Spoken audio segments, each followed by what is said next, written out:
All right, friends, how's everybody doing? Let's get this over here. Hopefully everybody's doing well. Good to see all the friends and the peeps.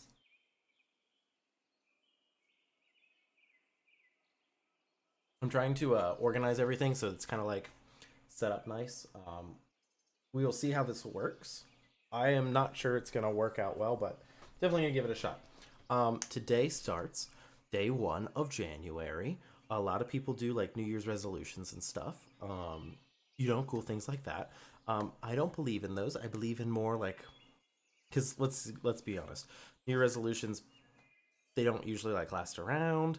People are just like blah blah blah. It's a New Year's resolution. It's kind of thrown out. What I do is I try to change kind of like New Year's resolution. But hold on, give me a sec. I try to change the way um, I kind of like do things or like look at my life. Right. So whenever I'm not at work, what do I do? I play games. Nothing wrong with that. I enjoy it. But can I go a month without playing games? And that is why you guys are here. So, what we're going to do to start out with is we're going to read books. We're going to do lots of books reading. And The Witcher is I took a knife out. I'm sorry. I'll put this down on my hand. Um what I'm going to do is read books and The Witcher is popular. So, I have these Witcher books here. So, we're going to do. We're going to start book 1 today. I'm going to open this. It's going to be empty. Are you guys ready? And we're going to be like really sad. Um it's going to be unfortunate. But we're going to go through. I have a Spotify playlist up so we can do like ambient background sound music, or at least attempt to. Plus, I've always wanted to read these books ever since, I'll be honest, I played, it was The Witcher 2. And I never got around to reading the books. And now that like Netflix is basing their show off the books and everything else, I was like, you know what? It's just about time that we go ahead and do this. Um, this is what I got. It's the first three. We'll see how we go through it. It's an old copy. That's fine. We just got to get them out. They're stuck in their casing. But that's how it is. Are you ready for these not to be in English? Hello? Okay.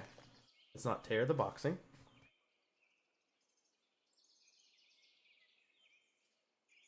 Okay. Be careful. There we go. We got it. 10 out of 10. All right. We're gonna set these up over here.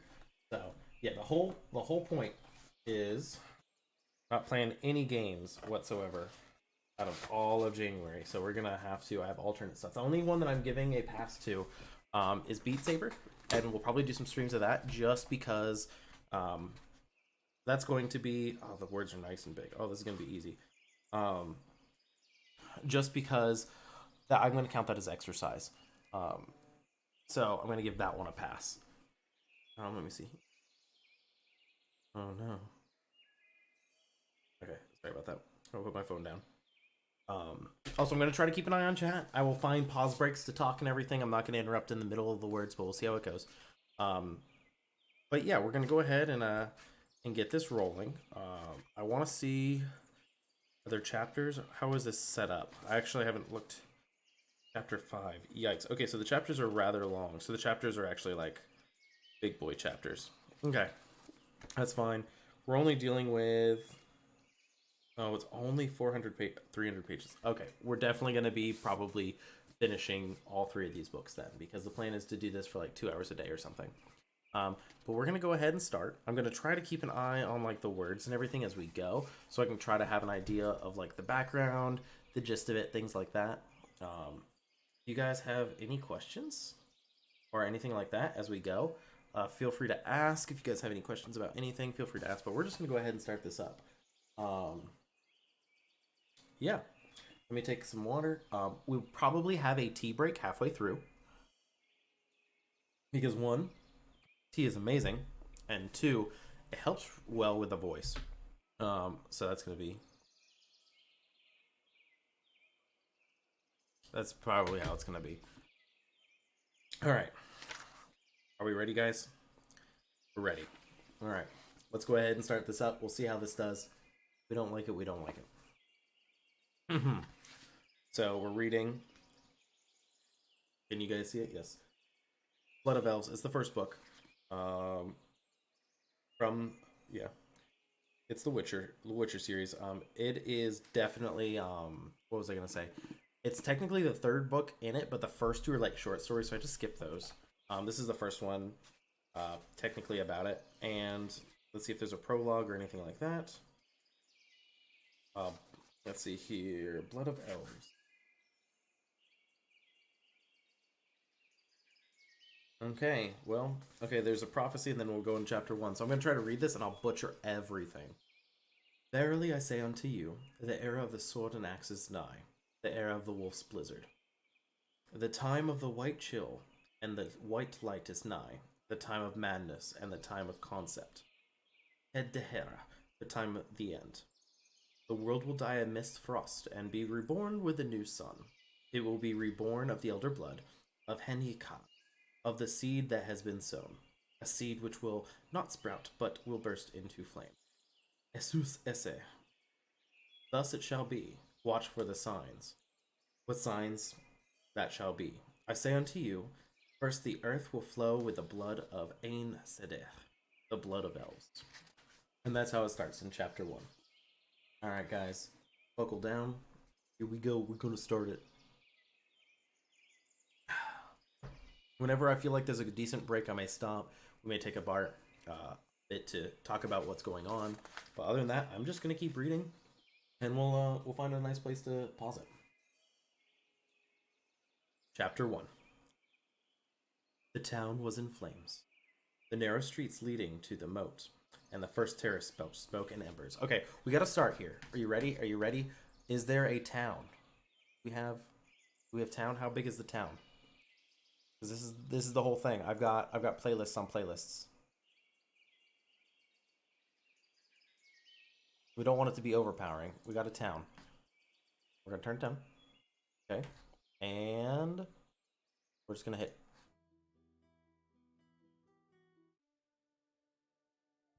Ready to shuffle? And we just need some background ambience. There we go. The town was in flames. The narrow streets leading to the moat, and the first terrace belched smoke and embers, flames devouring the densely clustered thatched houses and licking at the castle walls. From the west, from the harbor gate, the screams and clamor of vicious battle and the dull blows of the battering ram smashing against the walls grew evil. Their attackers had surrounded them unexpectedly, shattering the barricades which had been held by no more than a few soldiers, a handful of townsmen carrying halberds, some crossbowmen from the guild. Their horses, decked out with flowing black caparisons, flew over the barricades like specters, their riders bright, glistening blades, sowing death among the fleeing defenders. Ciri felt the knight who carried her before him on his saddle abruptly spur his horse.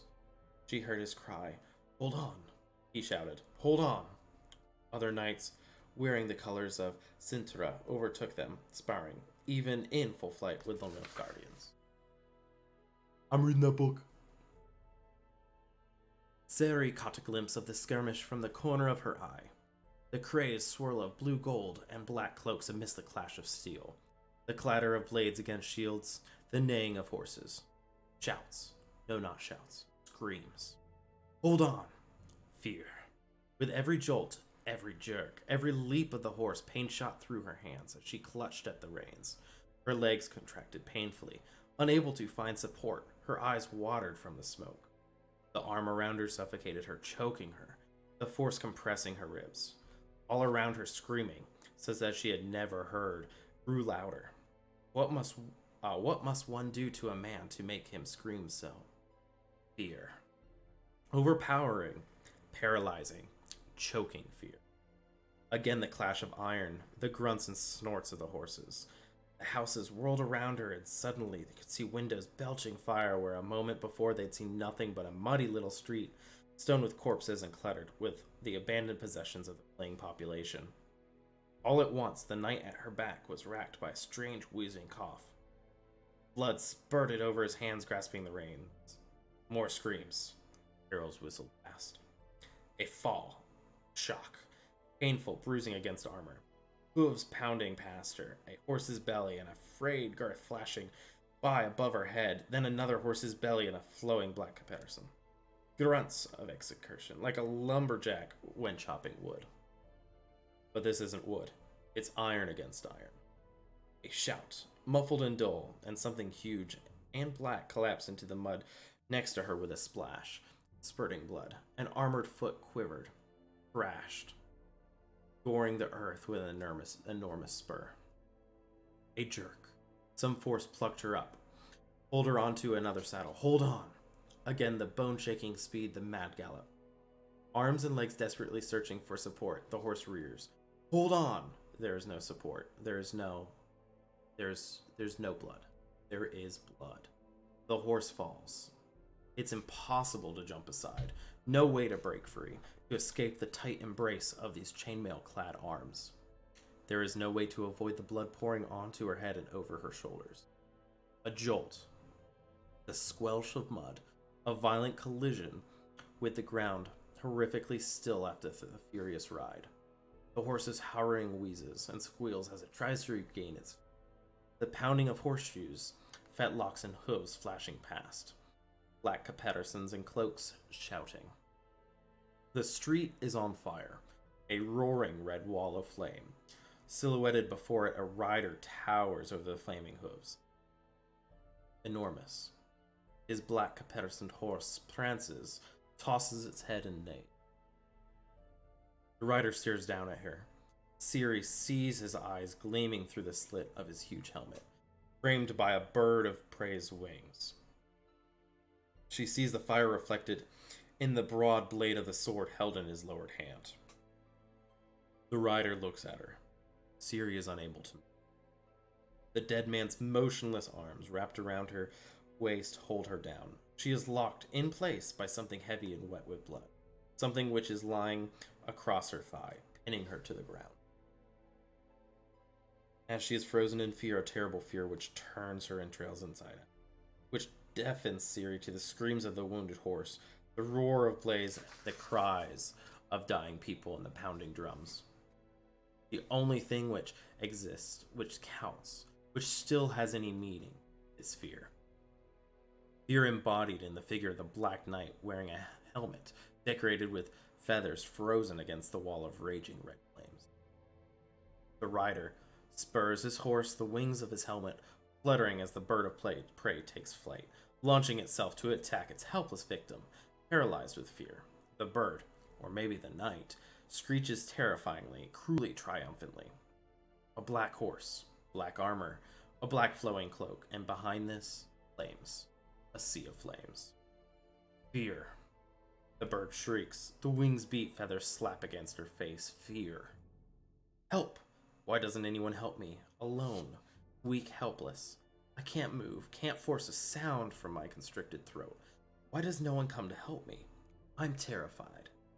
Eyes blaze through the slit in the huge winged helmet. The black cloak veils everything. Ciri! She woke, numb and drenched in sweat, with her scream, the scream which had woken her, still hanging in the air, still vibrating somewhere within her, beneath her breastbone, and burning against her parched throat. Her hands ached, clenched around it. Her back ached. Ciri, calm down. The night was dark and windy. The crowns of the surrounding pine trees rustled steadily and melodiously.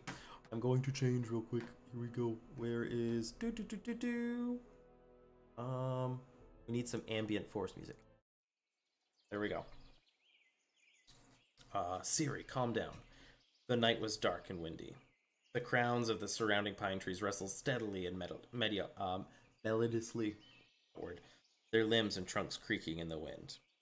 There was no malevolent fire, no screams, only this gentle lullaby. Beside her, the campfire flickered with light and warmth. It reflected flames.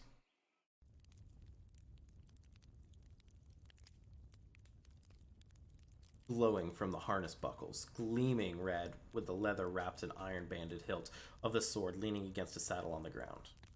There was no other fire and no other iron. The hand against her cheek smelled of leather and ashes, not of blood. Geralt. It was just a dream, a bad dream.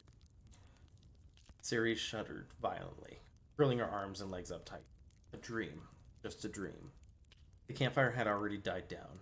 The birch logs were red and luminous, occasionally crackling, giving off tiny spurts of blue flame which illuminated the white hair, the sharp profile of a man wrapping a blanket and sheepskin around her. Geralt, I'm right here. Sleep, Ciri. You have to rest. We've still a long way ahead of us. I can hear music, she thought suddenly. Amidst the rustling of the trees, there's music. Lute music and voice. The Princess of Cinthra. Child of Destiny. Child of Elder Blood, the blood of elves. Geralt of Rivia, the White Wolf, and his destiny. No. No, that's a legend. A poet's invention. The princess is dead. She was killed in the town streets while trying to escape. Hold on. Hold, Geralt. What, Ciri? What did he do to me? What happened? What did he do to me? Who? The knight. The black knight with feathers on his helmet. Can't remember anything. He shouted and looked at me. Can't remember what happened, only that I was frightened. I was so frightened. The man leaned over her, the flame of the campfire sparkling in his eyes. They were strange eyes, very strange. Yuri had been frightened of them. She hadn't liked meeting his gaze. But that had been a long time ago, a very long time ago. I can't remember anything, she whispered, searching for his hand. As tough and coarse as raw wood. The Black Knight. It was a dream. Sleep peacefully. It won't come back. Ciri had heard such reassurances, and they had been repeated to her endlessly. Many, many times she had been offered comforting words when her screams had woken her during the night. But this time it was different. Now she believed it. Because it was Geralt of Rivia, the White Wolf, the Witcher, who said it. The man who was her destiny, the one for whom she was destined. Geralt the Witcher, who had found her, surprised by war, death, and despair, who had taken her with him and promised that they would never be apart. He fell asleep holding tight to his hand. I'm going to take a quick drink break. Hey, good morning. Good morning to you. It is not the morning here. It is the nighttime for me. We're doing reading book time. All right, let's go ahead and do this back to repeat. There we go. I like the campfire one. There we go. All right. Very morning. All right, let's continue this on.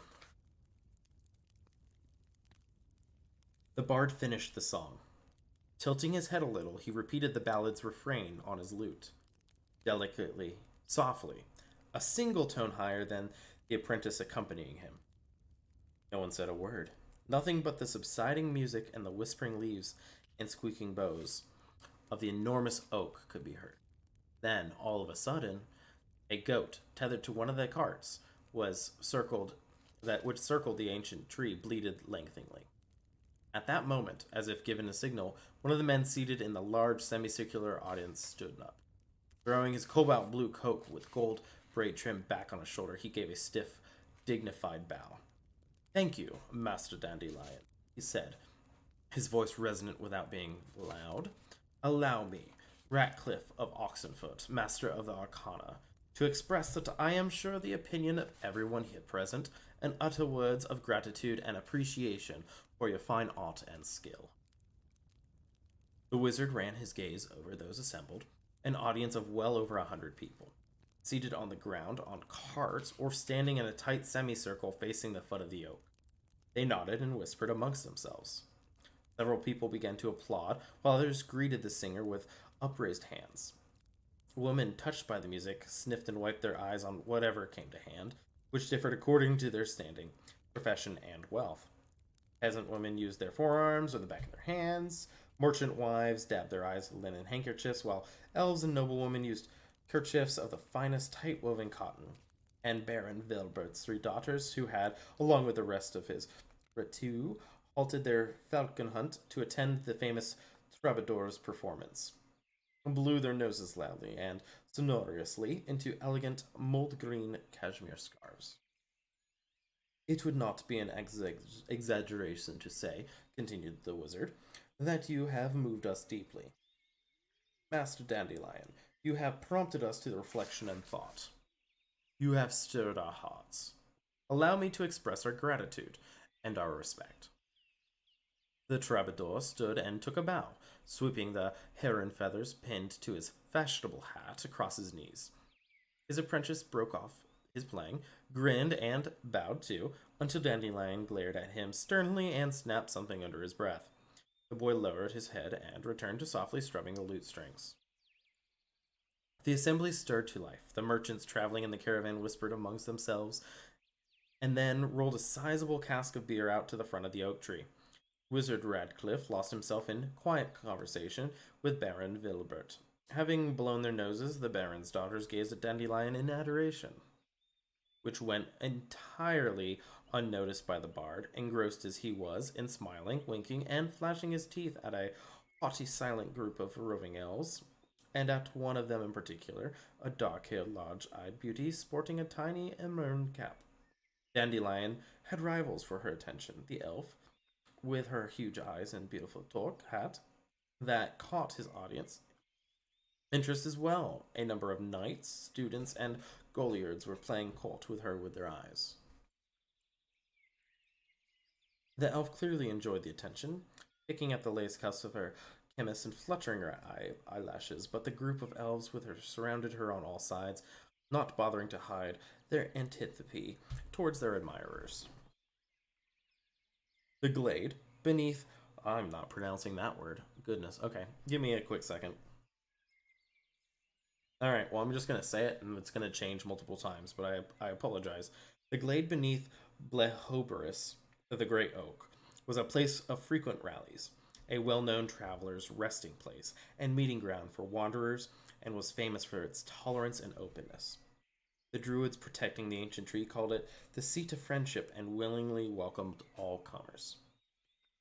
But even during an event as exceptional as the world famous Troubadours' just concluded performance, the travelers kept to themselves, remaining in clearly delineated groups. Elves stayed with elves, dwarvish craftsmen gathered with their kin, who were often hired to protect the merchant caravans and well armed to the teeth. Their groups tolerated at best the gnome miners and halfling farmers who camped beside them. All non humans were uniformly distant towards humans. The humans were paid in kind, but were not seen to mix amongst themselves either.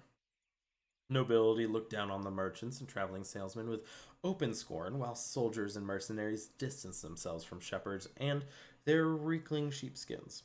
The few wizards and their disciples kept themselves entirely apart from the others and bestowed their arrogance on everyone in equal parts.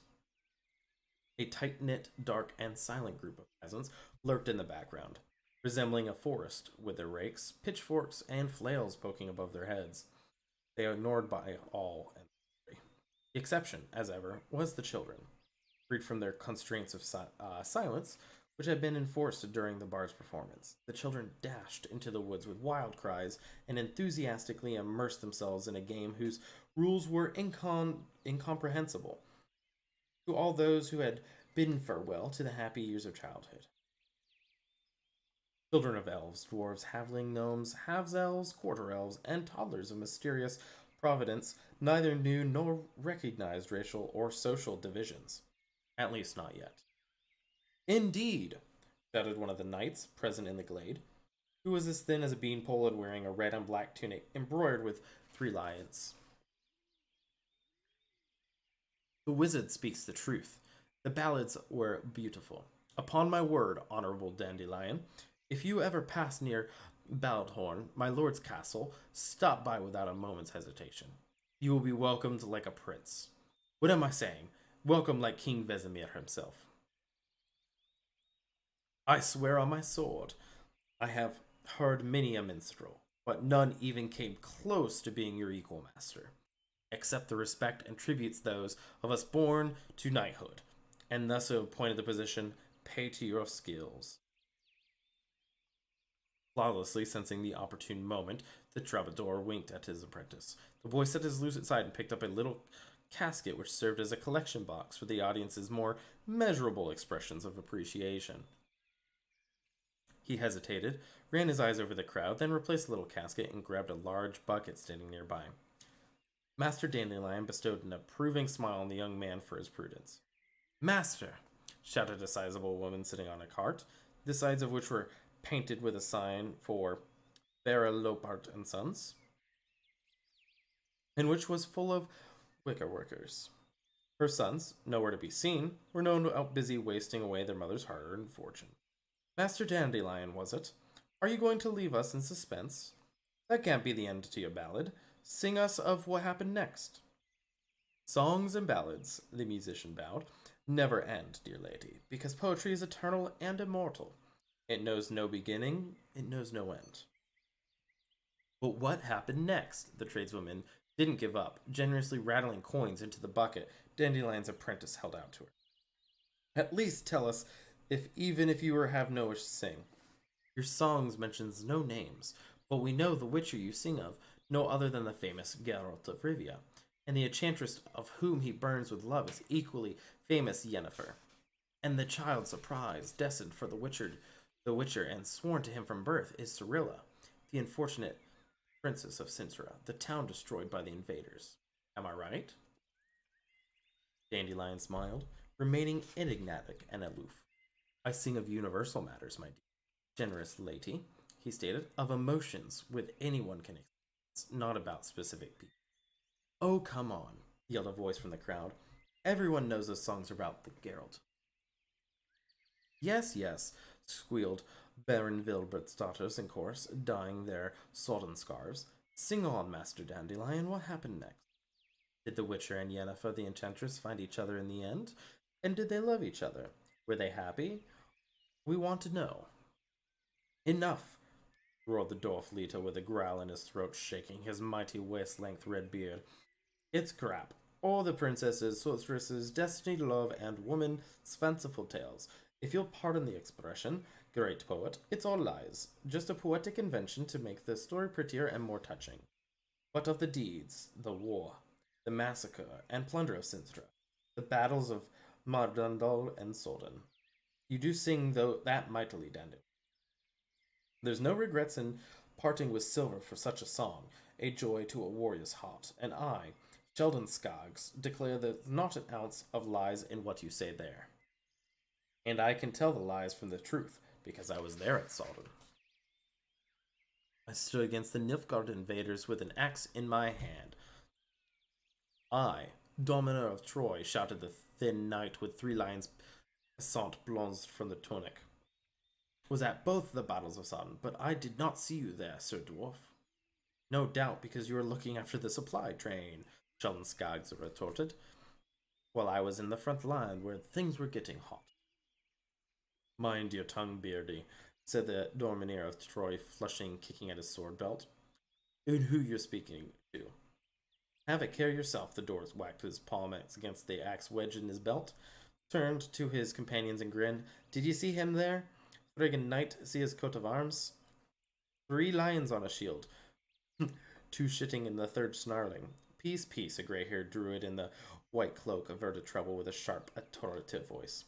This is not fitting, gentlemen. Not here, under... I'm gonna... again. Not here under Bleholbris crown, an oak older than those of disputes and quarrels of the world, and not if poet Dandelion's presence, from whose ballads we ought to learn of love, not contention. Quite so, a short, fast priest with a face glistening with sweat seconded the druid. You look, but have no eyes. You listen, but have deaf ears. Because divine love is not in you. You are like empty barrels. Speaking of barrels, squealed a long-nosed gnome from the cart, painted with a sign for Iron Hardware Manufacture and Sale. Roll out another one, guildsman. Poet Dandelion's throat is surely dry, and ours too, from all these emotions. Verily, like empty barrels, I tell ye. The priest, determined not to be put off, drowned out the ironware gnome. You have understood nothing of Master Dandelion's ballad. You have learned nothing. You did not see those ballads speak of the man's fate, and what we are no more than toys in the hands of gods. Our lands no more than their play ground. The ballads about destiny portrayed the destines to awe us all, and the legend of Geralt the Witcher and Princess Cyrilla. Although it is set against the true background of that war, is, after all, a mere metaphor, the creation of a poet's imagination designed to help us. You're talking rubbish, holy man, hollered Vera Longpart from the heights of her cart. What legend? What imaginative creation? You may not know him, but I know Geralt of Rivia. I saw him with my own eyes in Wazima, when he broke the spell of King Foltest's daughter.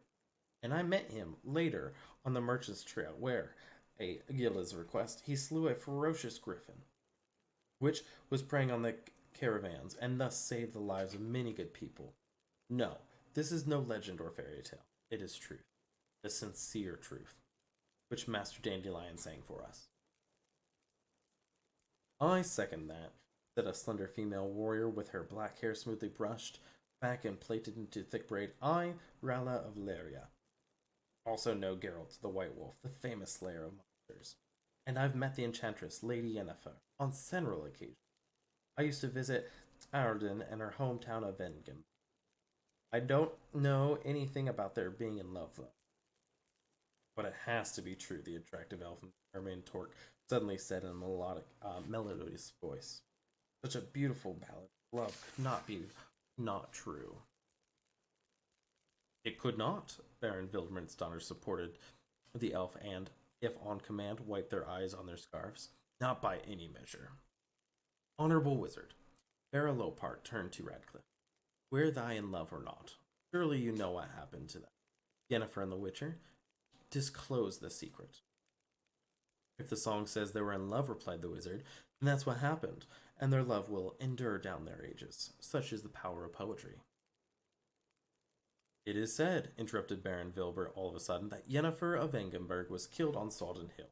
Several enchantresses were killed there. That's not true, said Dominer of Troy. Her name is not on the monument.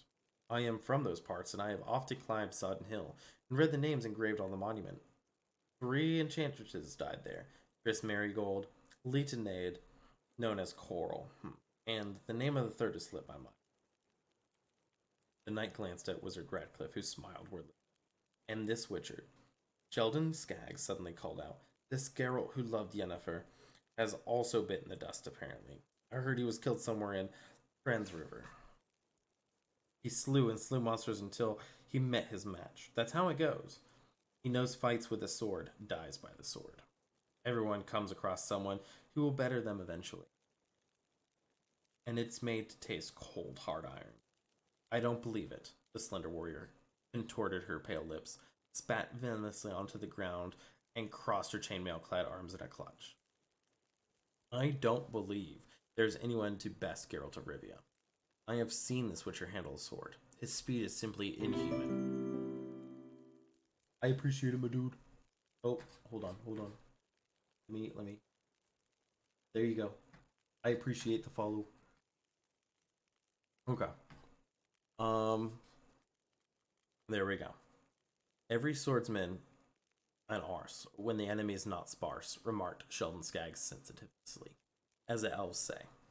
Elves, stated a tall, fair-haired representative of the elder race coldly from this place beside the elf with the beautiful torque, are not in the habit of saying such vulgar language.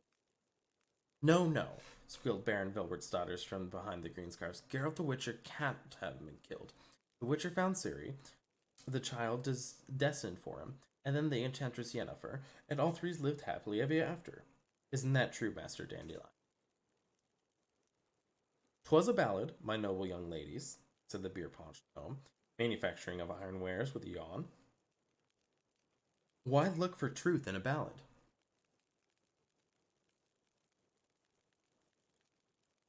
Truth is one thing, poetry another.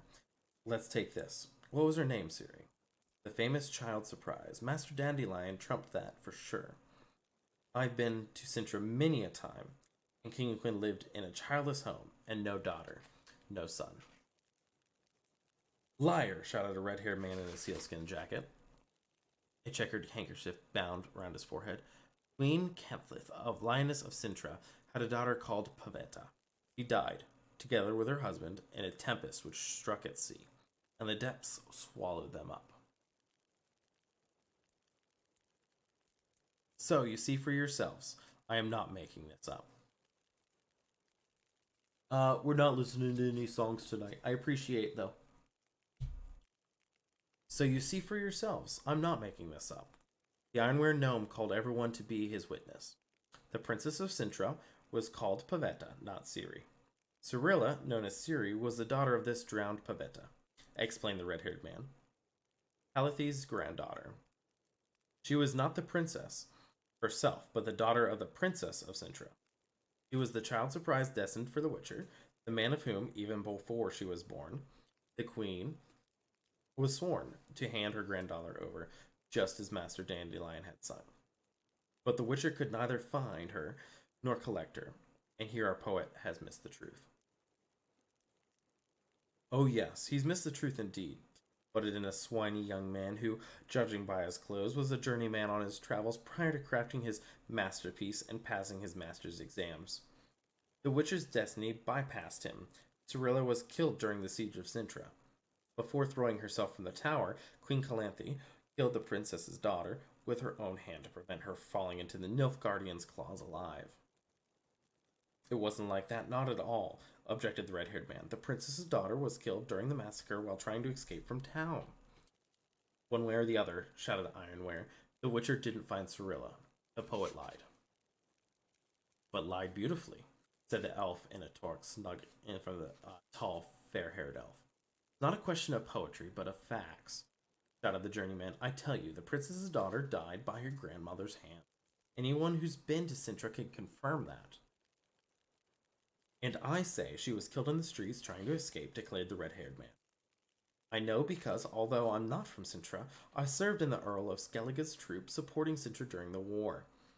And as everyone knows, Est Turk, the king of Sintra, comes from the Skellige Isles. He was the Earl's uncle.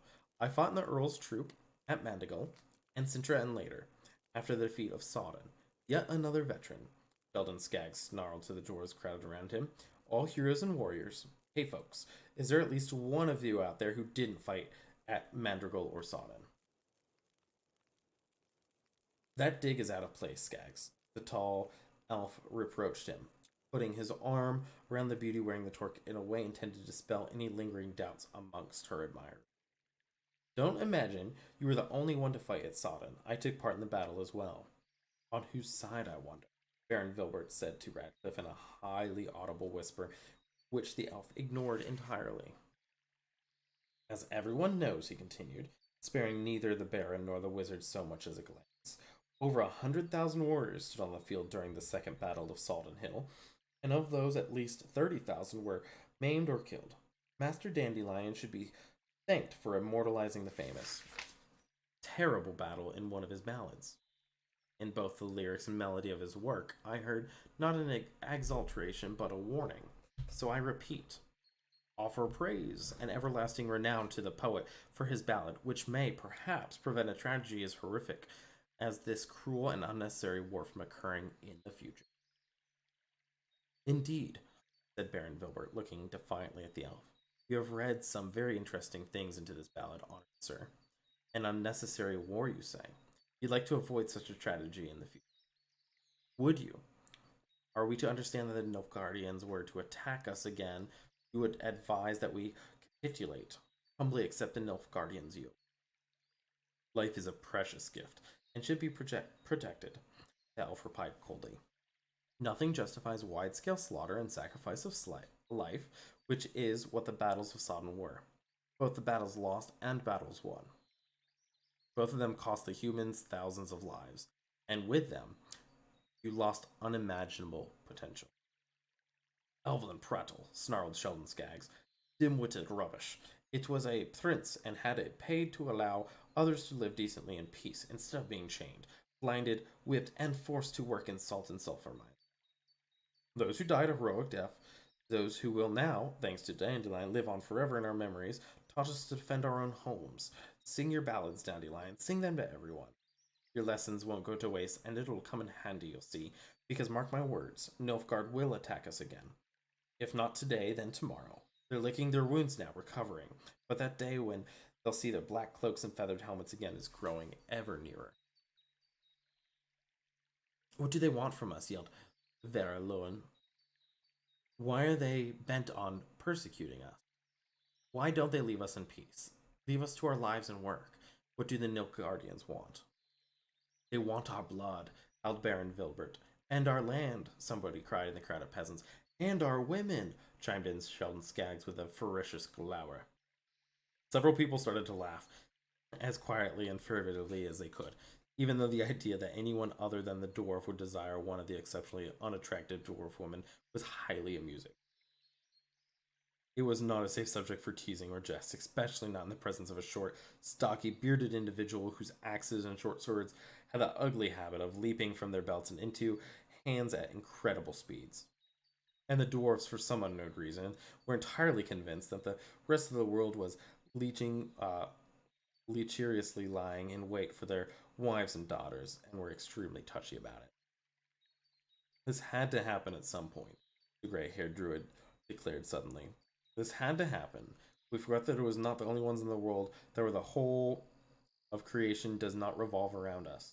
Like stupid, fat, lazy minnows in a slimy pond, we chose not to accept the existence of pike. We allowed our world, like the pond, to become slimy, boggy, and sluggish. Look around you. There is crime and sin everywhere, greed. The pursuit of profit, quarrels, and disagreements are rife. Our traditions are disappearing. Respect for our values is fading. Instead of living according to the nature, we have begun to destroy it. And what have we got for it? The air is poisoned by the stink of melting furnaces. The rivers and brooks are tainted by slaughterhouses and tanneries. Forests are being cut down without a thought. Just look. Even on the living bark of sacred Blehobis, there just was about a poet's hand and a foul phrase carved out with a knife. And it's misspelled at that, by this stupid, illiterate vandal. Why are you surprised? It had to end badly. Yes, yes, the fat priest joined in. Come on, your senses, you sinners, while there is still time, because the anger and vengeance of the gods hangs over you. Remember, Ilian's oracle, the prophetic words describing the punishment of the gods reserved for a tribe poisoned by crime. The time of contempt will come, when the tree will lose its leaves, the bud will wither, the fruit will rot, the tree turns bitter, and the river valleys will run with ice instead of water. The white chill will come, and after it the white light. The world will perish beneath blizzards. Thus spoke Seer's Eothen. And before this comes the path where the visible signs plagues will ravish the earth. Remember, the Nilfgaard are a punishment from the gods. They are the whip and which the immortals will lash you sinners. So say you many. Shut up, you sanctimonious old man, roared Sheldon Skaggs, stamping in heavy boots. You superstitious rot makes me sick. My guts are turning. Careful, Sheldon. The tall elf cut him short with a smile. Don't mock another's religion. It is not pleasant, polite, or safe. I'm not mocking anything, protested the dwarf. I don't doubt the existence of gods, but it annoys me when someone drags them into earthly matters and tries to pull the wool over my eyes using the prophecies of some crazy elf. The Nilfgaardians are the instrument of the gods. Rubbish. Search back through your memories to the past, to the days of Demzold, Rogwig, and Sambuk, the days of Adrag, the old oak. You may not remember them, because your lives are so very short. You're like mayflies, but I remember. I'll tell you what it was like in these lands just after you climbed up from the boats of Yagero Estuary and the Pontar Delta onto the beach. 3 kingdoms sprang from the 4 ships which beached on their shores. The stronger groups absorbed the weaker and so grew, strengthening their positions. They invaded other territories, conquered them, and their kingdoms expanded, becoming even larger and more powerful. And now, the Nilfgaardians are doing the same, because theirs is a strong and united, disciplined, and tightly knit community. And unless you close ranks in the same way, Nilfgaard will swallow you up as pike does a minute. Just as this wise druid said. Let them try. Dormir of Troy puffed out his lion-embraced chest and shook his sword and his scalpel. We beat them hollow on Sodden Hill, and we can do it again. You're very cocksure, snarled Sheldon Skaggs. You're evidently forgotten, Sir Knight, that before the Battle of Sodden Hill, the Nilfgaard had advanced across your lands like an iron roller, strewing the land between Marndal and Trans River with the corpses of many a gallant fellow like yourself. And it wasn't loudmouth smartasses like you who stopped the Nilfgaardians, but the united strengths of Temeria, Rodinia, Ardinia, and Carduin. Concord and unity. That's what stopped them. Not just that, remarked Ratcliffe in a cold, resonant voice. Not just that, Master Skaggs. The dwarf hawked loudly, blew his nose, shuffled his feet, then bowed a little. No one is denying the contribution of your fellowship, he said. Shame on he who does not acknowledge the heroism of the Brotherhood of Wizards on Sodden Hill. They stood their ground bravely, shed blood for a common cause, and contributed most eminently to our victory. Dandelion did not forget them in his ballad, and nor shall we. But note that these wizards stood united and loyal on the hill, and accepted the leaderships of Belligefolt and Ralgavine, just as we, the warriors of Four Kingdoms, acknowledged the command of Vizimir of Rodinia. It's not a pity this solidarity and concord only lasted for the duration of the war, because with peace, here we are divided again. Vizimir and Foltrist are choking each other with custom taxes and trading laws. Demanded of Ardeen is bickering with Hansfoot over the northern marshes, while the League of Hingflors and the Thyrsids of Corvir don't give a toss. And I hear that looking for the old concord amongst the wizards is useless too. We're not so closely knit. We have no discipline, no unity, but Nilfgaard does. Nilfgaard is ruled by Emperor Ismir of Elmes, a tyrant and autocrat who enforces obedience with whip, noose, and axe, thundered Baron Vilbert. What are you proposing, Sir Dwarf? How are we supposed to close ranks? With similar tyranny? And which kingdom, in your opinion, should subordinate to those others? In whose hands would you like to see the scepter and nout? What do I care? Replied Skaggs with a shrug. That's a human affair. Whoever you choose to be king wouldn't be a dwarf anyway. Or an elf, or even half-elf, added the tall representative of the elf race, his arm still wrapped around the torque-wearing beauty. You ever consider quarter elves inferior? That's where it stings, laughed Vilbert. You're blowing the same horn as Nilfgaard because Nilfgaard is also shouting about equality, promising a return to the old order as soon as we've been conquered, and they've scythed us off these. That's the sort of unity, the sort of equality you're dreaming of, the sort you're talking about and trumpeting. Nilfgaard pays you gold to do it.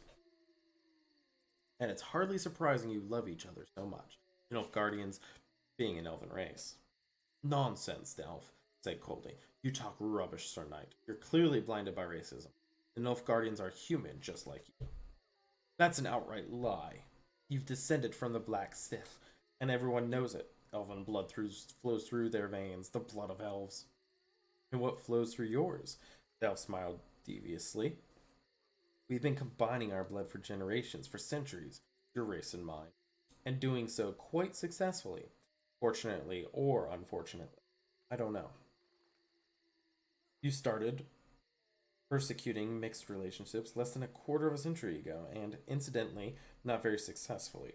So show me a human now who hasn't a dash of Sirach, the blood of the elder. That's water guy. My voice is up.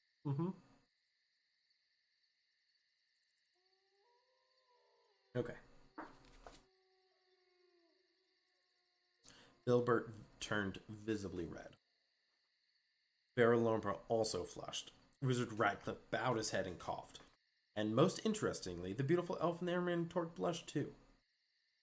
We are all children of Mother Earth. The gray-haired druid's voice resounded in the silence. We are children of Mother Nature. And though we do not respect our mother, though we often worry her and cause her pain, though we break her heart, she loves us all. Let us remember that. We who are assembled here in this seat of friendship, and let us not bicker over which of us was here first, acorn or the first to be thrown up by the waves, or the acorn sprouted by a great Bohilbus, the oldest of the oaks. Standing beneath its crown, amongst its primordial roots, let us not forget our own brotherly roots, the earth from which these roots grow. Let us remember the words of poet Dandelion's songs. Exactly, exclaimed Vera Lumpard. And where is he? He's fled. Attained Shelton Skaggs, gazing at the empty place under the oak, taken the money and fled without saying goodbye. Very elf-like. Dwarf-like, squealed Ironware. Human-like, correct the tall elf, and the beauty and Torque rested her head against his shoulder. I think that is a good place to end it for the first one. So, hopefully all you guys are liking it. We only got through 26 pages. This is yeah. This is going to be good. I'm pretty excited. We'll see how it goes though. Hopefully you guys all enjoyed it as well. We're going to be doing this every single night if possible. Around 8 p.m. Eastern and go from there. But till then, I'll see you guys tomorrow and hopefully you guys are ready for the reading time as well. All right, have a good one, guys.